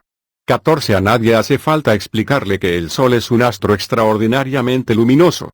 Eso lo vemos con nuestros propios ojos. 15. Pero, ¿qué es lo que lo hace tan brillante? Además, ¿qué aspecto tienen su superficie y su interior? 16. Ya veo que todas estas preguntas tienen que ser aclaradas antes de abordar nuestro tema principal. 17. Lo primero que sin duda os llama la atención es el enorme tamaño de los soles, frecuentemente varios millones de veces mayores que sus planetas. 18. Signo de interrogación abierta. ¿Qué es entonces un sol en sí? 19. El sol es en sí un astro en estado perfecto y todos los planetas son sus satélites. 20. Signo de interrogación abierta. ¿De dónde proviene la luz tan intensa de este astro perfecto? 21. La luz tan intensa emana de la amorosa actividad espiritual de los espíritus que se encuentran alrededor suyo. 22. Preguntaréis, ¿son estos espíritus ya perfectos? 23. Esta pregunta tiene que dividirse a su vez en 7 cuestiones consecutivas, 24 las cuales corresponden a las 7 clases de espíritus que existen en el Sol, el conjunto de los cuales condicionan su luz inmensa. 25. Si queréis conocer más detalladamente la naturaleza de estos espíritus, basta con que consideréis los 7 mandamientos de amor al prójimo, y los 3 que le sirven de base, a través de los cuales el hombre debe conocer cuál es su relación con Dios, creador suyo. De esta manera estaréis al tanto de la escala completa del conjunto de espíritus que hay en un sol. Incluso hasta los colores del arco iris os revelan este orden 9. 26. Sí, ¿qué es lo que nos enseñan estas explicaciones preliminares? 24-27. Ni más ni menos que un sol es, en su esfera interna, un centro de concentración de 7 categorías de espíritus. Entre ellos están los que todavía tienen que pasar por los planetas para su purificación, y los que ya volvieron de allí perfectos, representando la primera categoría el contenido interior del cuerpo solar y la segunda, ya perfecta, su envoltura luminosa. 28 justamente son estos espíritus, con sus delicias y su vibración amorosa, los que crean el brillo solar. 29 Respecto a la propagación de esta luz, solo os recuerdo los espíritus todavía imperfectos continuamente proyectados del Sol. Con ello ya estáis perfectamente al tanto de cómo se produce la propagación de la luz de la que os hablé con ocasión de la formación de un planeta. Ahora también os habréis formado una idea más clara acerca de la naturaleza de los minúsculos organismos vivientes que emanan del Sol, repetidas veces nombrados, y que transmiten las vibraciones recibidas de los espíritus del Sol ya perfectos como dádiva confortante a aquellos espíritus imperfectos que, en su camino de perfeccionamiento, tienen que alejarse del Sol. 11 La mosca acumuladora de luz y vida. Vosotros preguntáis, ¿qué es lo que empuja a los espíritus imperfectos a proyectarse en los espacios infinitos? 2 Respondo, nada más que mi orden eterno, según el cual estos espíritus emigrantes del Sol se encuentran en un estado de saturación de polaridad positiva, pese a que su naturaleza es en el fondo negativa. 3 Signo de interrogación abierta. ¿Qué pasa cuando dos polos idénticos, o sea positivos, el uno positivo en sí y el otro en el fondo negativo, pero que se ha saturado de polaridad positiva dado que se alimenta de ella, se aproximan? Se repelerán hasta que el polo positivamente saturado haya soltado o perdido su componente positivo. 4 De modo que también estos minúsculos organismos vivientes citados son negativos en el fondo y pueden permanecer en el Sol mientras conserven tal característica. Sin embargo, si, demasiado ávidos, se sacian con una excesiva cantidad de luz de la región de los espíritus solares perfectos de polaridad positiva, de manera que cada vez se distinguen menos de ellos, entonces estos empiezan a expulsarlos a una velocidad fantástica. 5 En realidad, son estos espíritus expelidos los que constituyen la luz emanada del Sol. Al caer en un planeta constituyen su componente positiva que se manifiesta, en sentido estricto, una vibración remanente de las delicias de los espíritus perfectos que les proporciona su actividad amorosa. 6 En lo que se refiere a la componente negativa de la luz, es decir, a los minúsculos organismos vivientes expelidos, estos, al entrar la luz en la esfera de un planeta, pronto quedan liberados de toda polaridad positiva. Una vez anulada la saturación, como organismos de polaridad negativa, vuelven al Sol en forma de luz reflejada. Al moverse a la gran velocidad de la luz, siempre se propagan en línea recta. De ello resulta que los objetos iluminados por la luz solar aparezcan ante vosotros tan perfectamente definidos. 7. ¿Por qué se puede ver y distinguir todos los detalles de una forma de esta manera iluminada? Porque toda la materia de la cual una forma está hecha, es un conflicto 12 de potencias espirituales. 25.8 Cuando los veloces portadores de luz solar chocan con una forma, la misma absorbe las partículas que corresponden a su naturaleza y rechaza en todas direcciones las que no le sirven. 9 El ojo no es más que un órgano perceptor de las diversas condiciones en las que se encuentra la luz, tanto el rayo principal como el reflejado, siendo las condiciones del rayo reflejado consecuencia rigurosa de las características del cuerpo, con las cuales éste compromete al rayo principal cuando choca con él. 10 Sabiendo esto en los límites de lo asimilable por la inteligencia humana, al final os quedará claro que todo lo que se os presenta como material, en el fondo no lo es solo espiritual. Pero vosotros no podéis verlo porque aún no estáis en la polaridad espiritual. El día que estéis en ella, se dará el fenómeno contrario, veréis solo lo espiritual. Entonces tendréis que añadir mentalmente todo lo que es material, como ocurre ahora con lo espiritual frente a la materia. Por esto, no os extrañéis si en este mensaje encontráis algunos puntos para vosotros incomprensibles. Para que todos fueran claros a vuestro entendimiento, tendríais que haber pasado desde la materia al puro espíritu, y es demasiado pronto para ello. 11 Os habréis dado cuenta de que en esta revelación os ha sido manifestado mucho de lo espiritual, en la medida de lo posible, con palabras del mundo material. También habréis comprendido lo poco que conocen la verdad quienes no ven sino la materia, y lo poco que aciertan los que no la tienen en cuenta en sus doctas investigaciones. 12 Tras esta excursión en la que se os han explicado las formas diversas de la luz y de la luminosidad, volvamos a nuestro insecto al que tenemos casi olvidado. 13 Me preguntáis, pero, ¿qué hace una mosca entre soles y planetas? y entre los espíritus creadores y portadores de luz. 14. Aquí tenéis la respuesta. La tarea de la mosca es la de servir de herramienta. 15. Debe volverse un espíritu que acumula luz. 16. Signo de exclamación abierta. Este es el punto esencial. 17. Signo de interrogación abierta. ¿Pensáis que alguna vez podréis aclararos respecto a este ser? Pues habréis de admitir que no tenéis ni la menor idea de qué lugar ocupa en el orden divino. 18. Poca diferencia habrá entre cómo vosotros veis una mosca o cómo la ve otro animal, excepto que vosotros podéis darle nombre y clasificarla dentro del reino de los insectos y presentar aún 2 o 3 hipótesis más, contemplada desde la cual una cosa aparece en su plena verdad. 19. El sitio que ocupa una cosa en el orden divino es la base fundamental. 20. Pues, ¿qué viene a ser la verdad de una cosa? 21. Respondo, la verdad de una cosa es su espíritu. Mientras éste no sea encontrado, todo es como una nuez hueca. 22. Así pues, la ubicación en el orden divino es la base de todo. Veamos dónde colocamos a nuestra mosca. 23. Signo de interrogación abierta. ¿Es solo espiritual o solo material? 24. Diréis, está entre ambos, pues es material por una parte y, como vive, es en parte espiritual. Correcto.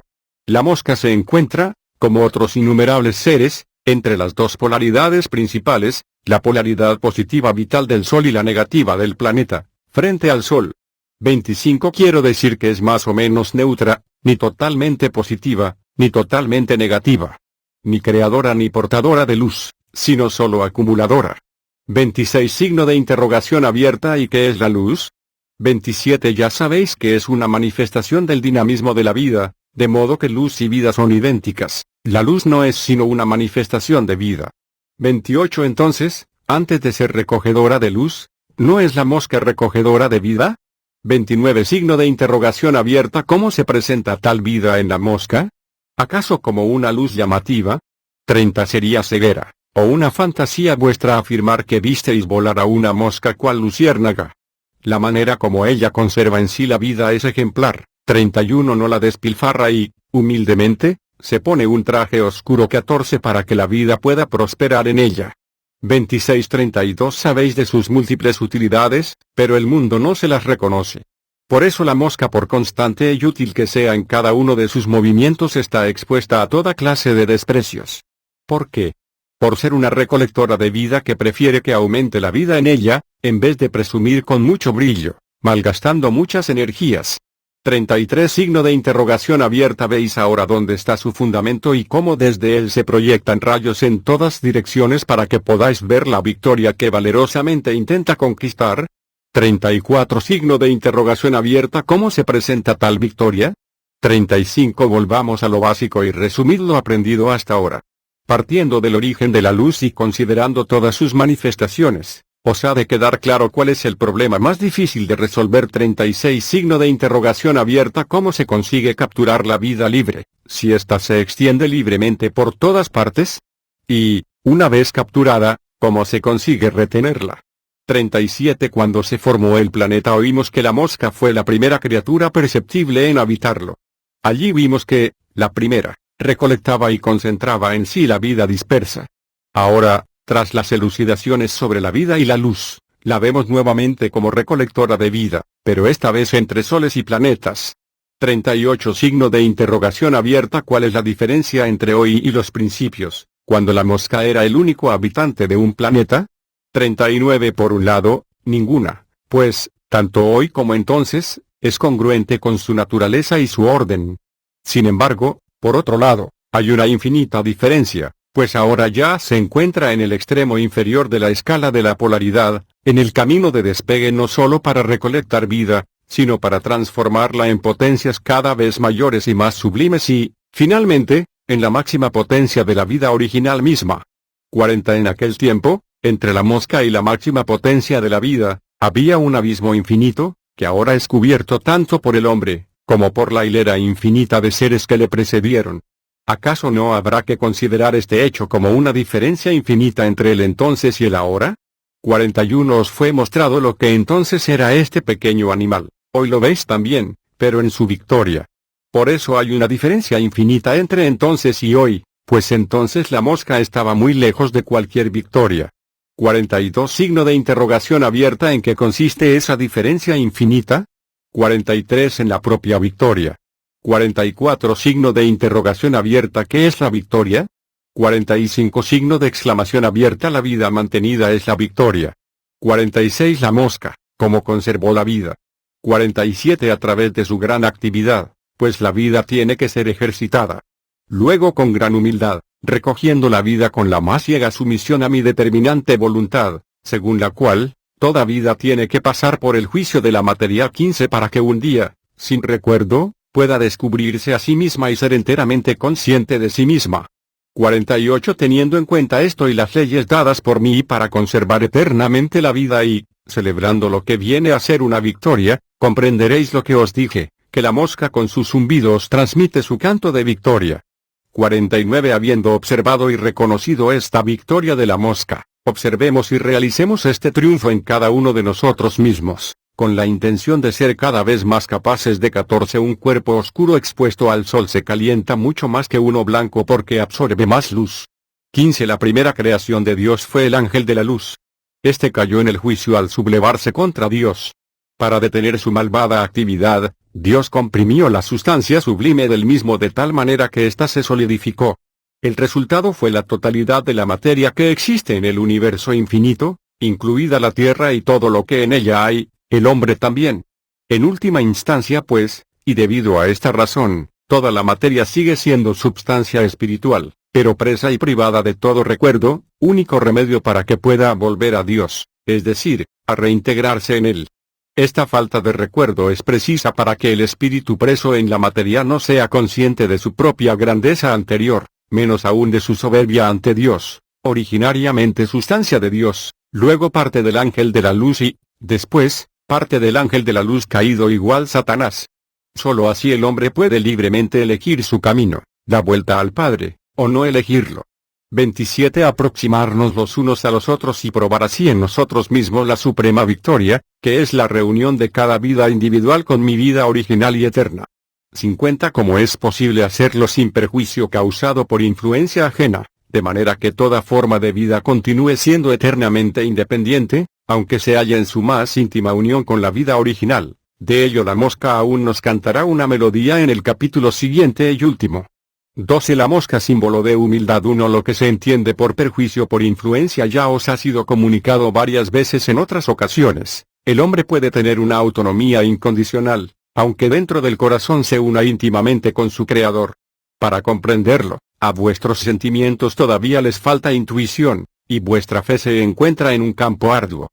Y también al alma le cuesta mucho asimilar que el hombre, en el espíritu, pueda llevar una vida absolutamente libre y autónoma, pese a hallarse tan profundamente unida a la vida original y formando una sola vida con ella.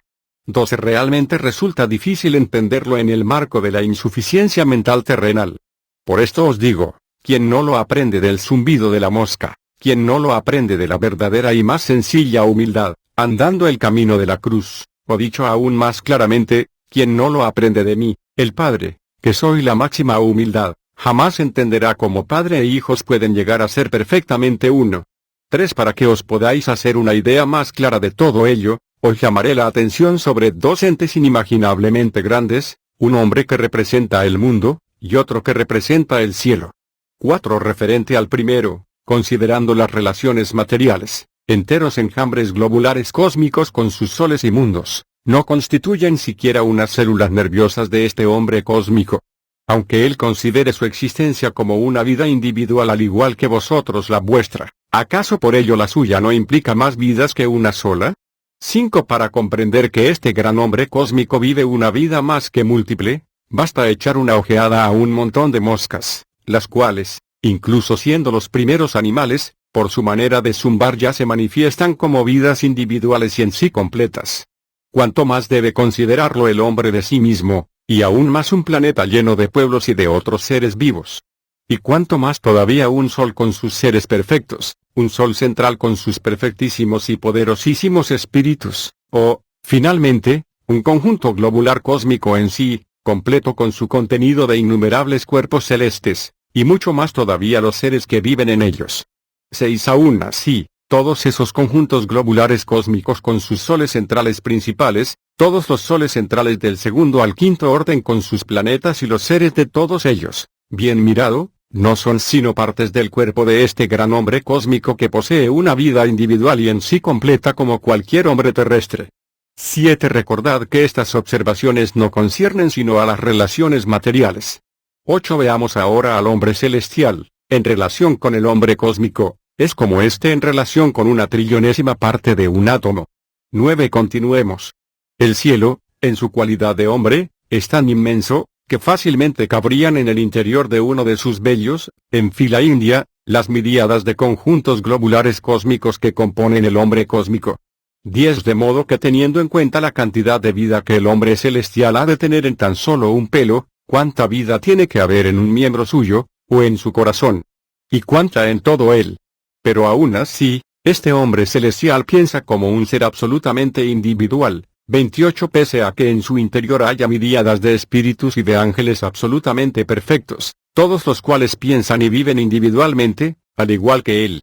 11. En el hombre celestial existen las más diversas condiciones de existencia. Seres de ideas y sentimientos afines forman sociedades que representan perfectamente a un hombre que reflexiona y siente como si fuese una persona individual. 12. Dentro de mi infinidad hay varios cielos con estas características, siendo cada uno de ellos un hombre perfecto. Y el conjunto de todos estos cielos forma un hombre tan infinito que no puede ser ni pensado ni sentido sino por mí. Pues, en realidad, es mi propio cuerpo, es decir, Dios en su infinidad. Él, por supuesto, siente y vive su personalidad individual y piensa dentro de ella de la manera más clara y nítida. ¿Qué cuantía y diversidad de vida hay en él? 13. Si comparáis estas dos imágenes y meditáis sobre ellas, entonces no se os puede escapar que dentro de una vida eterna e infinita pueden ser vividas innumerables vidas de manera totalmente libre, pese a no ser más que minúsculas partes de una vida fundamental individual en Dios. 14. Este es el cántico que canta la mosca en su humildad, una humildad ejemplar para el hombre. Así como una mosca inicia en el planeta su victoria sobre la vida, de la misma manera la humildad en el hombre comienza a recibir y conservar en sí la vida libérrima de Dios, desarrollando y fortaleciendo con perseverancia y coraje este santuario eterno que es Cristo vivo en cada hombre verdadero. Cuando esta vida se ha establecido en todas las partes del alma, y por esta en el cuerpo, ello representa una victoria, la máxima que un hombre puede alcanzar. Pues con esta victoria el hombre acoge en sí la vida más elevada de Dios y, habiéndose apropiado de ella por el amor, se vuelve uno con Dios eterno, Padre de todo amor. 15. Signo de interrogación abierta. ¿No es esto una victoria que la mosca canta? 16. Si queréis comprender su canto, consultad sencillamente con vuestra propia humildad, que os dará respuesta cierta. 17. Así como el amor es fruto de la humildad, la verdad eterna o la luz de toda luz es fruto del amor. Y como el amor nace de la humildad, y la verdad del amor, este proceso es un verdadero árbol de la vida y de todo conocimiento sagrado de ella, temporal y eternamente. Quien quiera conocer los secretos de la vida mediante la inteligencia mundana, difícilmente lo conseguirá. Ese intento le hará perder por el contrario lo poco que tan difícilmente obtuvo en su infancia. En verdad os digo, quien no cree en la voz interior recibida en el corazón, a través de la conciencia o por boca de un inspirado, quien no cree en ella con una fe sencilla e inocente como la de los niños, quien solo la oye y no la practica, este no entrará en el reino de los cielos, sino únicamente aquel que actúa conforme a ella. 19. Escuchasteis antes que la vida solo puede volver a su origen después de haber pasado por el juicio. 18. Y en el propio Evangelio se dice, no soy yo quien os juzgará, sino la palabra pronunciada por mí. 20. Ella es el juez que da la vida eterna a quien la sigue, y la muerte a quien no actúa conforme a ella. Nadie alcanzará el conocimiento seguro de ello a no ser por el camino de la cruz, actuando conforme a la palabra, en el camino de la cruz que no predica sino la humildad y el amor. Quien no practica la palabra, tampoco podrá unirse a su fuerza vital positiva sino permanecerá en la polaridad negativa de la muerte, de donde difícilmente saldrá de nuevo a una vida de polaridad positiva. 21. Signo de interrogación abierta. ¿Cuáles son, para el que no sigue la palabra, los primeros signos de tal juicio con su condena a muerte? 22. Las dudas sobre la veracidad de cualquier punto de la revelación divina. 23. La naturaleza de las mismas dudas, ¿qué es? 24. La duda es una deficiencia de la vida interior, razón por la cual el espíritu se retrae. En el alma solo queda una penumbra, que por una parte procede de la proyección de los rayos cada vez más débiles del espíritu, y por otra de la luz mundana engañadora que ofusca todos los sentidos. 29-25. Si el espíritu no es reanimado pronto mediante una actividad diligente conforme a la palabra, no hay necesidad de mayor explicación sobre a dónde conducirá tal carencia de luz en el alma.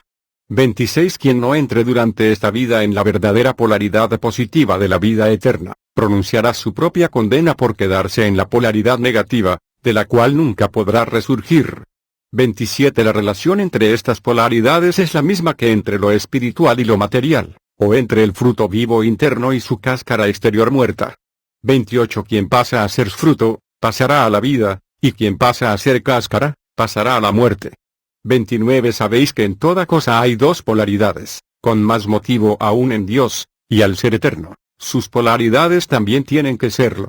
30. Quien está orientado por la palabra y actúa según ella también recibe la vida y la acoge, con lo que su polaridad corresponde a la divina positiva, lo que tiene como resultado una existencia libérrima e ilimitada.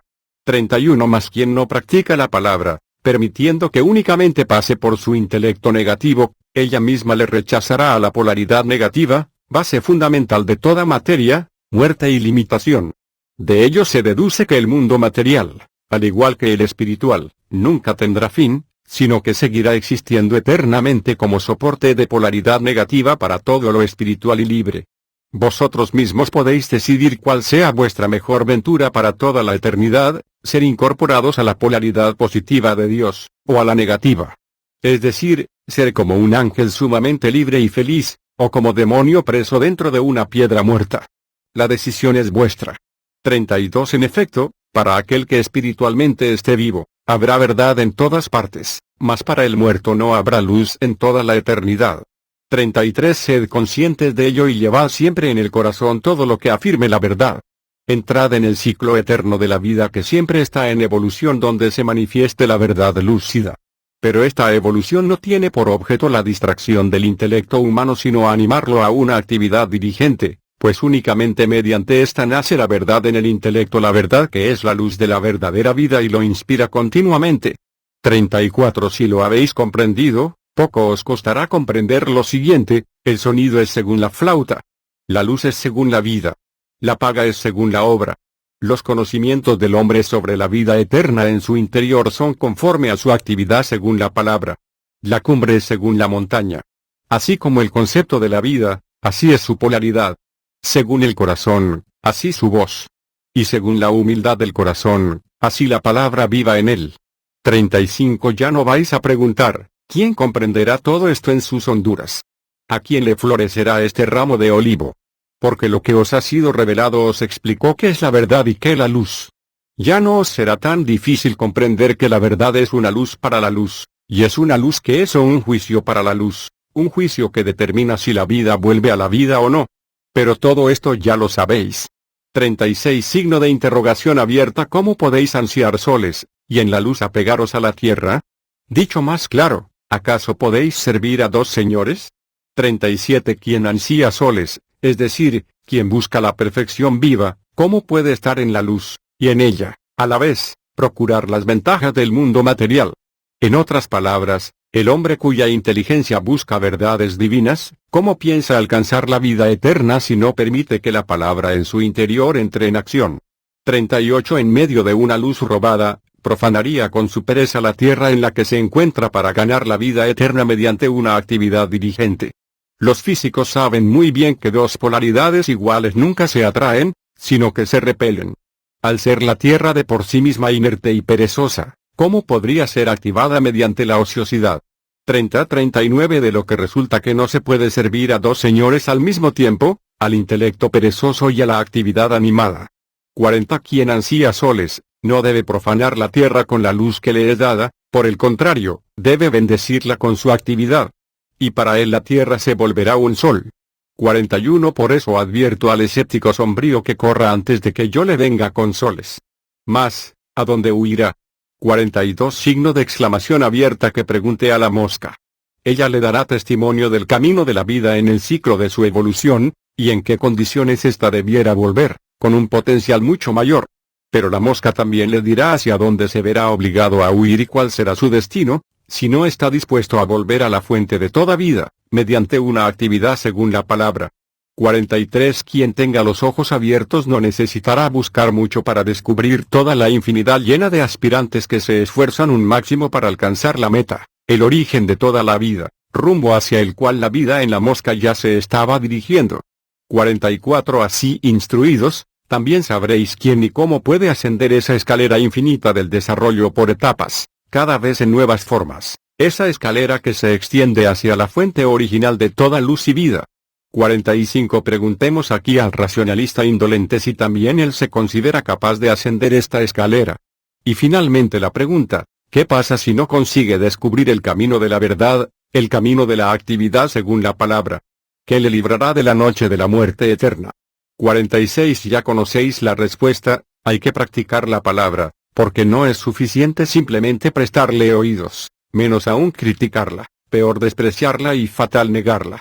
47. Quien quiera verdaderamente hacer caso a mi palabra, ha de tomarla muy en serio, para que junto con David pueda confesar, mi corazón está dispuesto, oh Dios, cantaré y tocaré para ti, también es mi honra. Me levantaré a la aurora. Vamos, salmos y arpas. Te alabaré, oh Dios, entre los pueblos, a ti cantaré entre las naciones. Porque tu misericordia llega hasta donde lleguen los cielos, y tu verdad, hasta donde lleguen las nubes.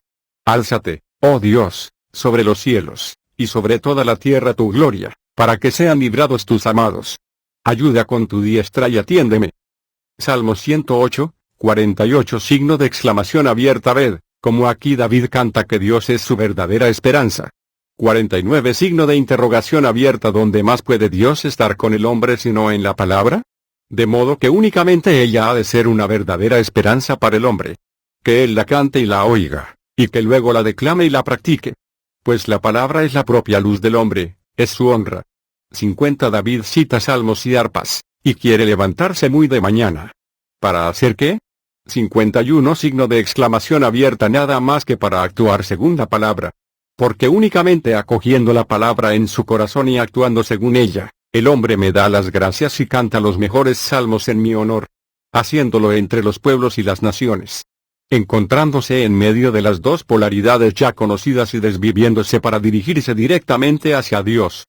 No dejándose desorientar por los pueblos ni las naciones. Y no haciendo caso a su propio intelecto mundano ni tampoco a sus tendencias a la indolencia. 52. En verdad, quien actúa de esta manera, demuestra una verdadera fe en Dios. Pues, sabe muy bien hasta dónde llega mi misericordia, y hasta dónde llega en los espacios eternos la vida que emana de mí que abarca todos los cielos. 31. 53. Aquel para quien Dios es una verdadera esperanza, en su interior ya está consciente de la victoria y puede exclamar junto con David, álzate, Dios, sobre el cielo y sobre esa mi vida pasada, y tu gloria que es tu luz viva se extenderá por todas partes y por mí mismo, para que todos tus amados que suspiran por la vida, pronto estén liberados de todo lo que aún les pueda causar la muerte. 54. Y aún exclamará, Señor, mi Dios y mi Padre, ve, mi corazón rebosa de amor para contigo.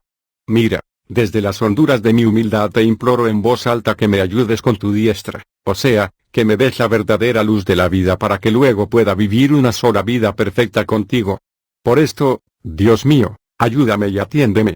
55. Ved, estos son ruegos adecuados por parte de uno que en el espíritu y en la verdad puede decir que Dios es su verdadera esperanza. 56. Aquel que puede afirmarlo, se inclinará incondicionalmente hacia Dios y no volverá la vista atrás al mundo. No levantará solamente su vista hacia Dios, sino también todo su ser. Pero hoy día, por desgracia, hay poca fe en él y toda la humanidad se ha vuelto tibia. Y los últimos vestigios de fuerza viva que le quedan, los aplica a cosas mundanas. 57. No os costará muchos quebraderos de cabeza haceros una idea sobre cuánta vida preparada para el retorno saldrá ahí para mí. Seguro que lo podréis contar con los dedos, pues no atropellaréis con términos como innumerable o infinito.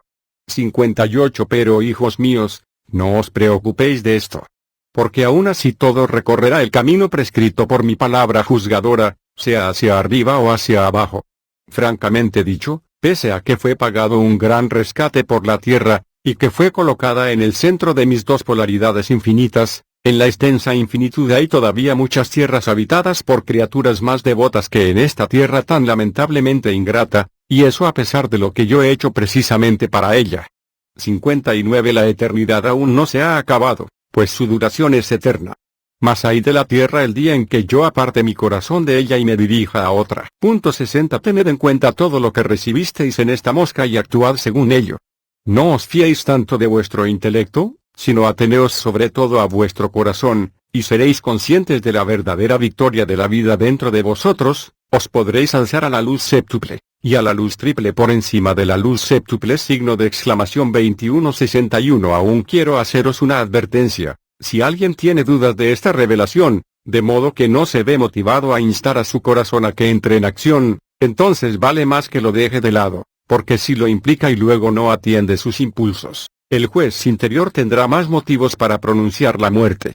Pero si desde el principio ha dejado el corazón de lado, su juicio y su camino hacia el polo negativo le resultará menos penoso, y con la posibilidad de que después de eternidades su condena tal vez pueda ser revocada en bien suyo.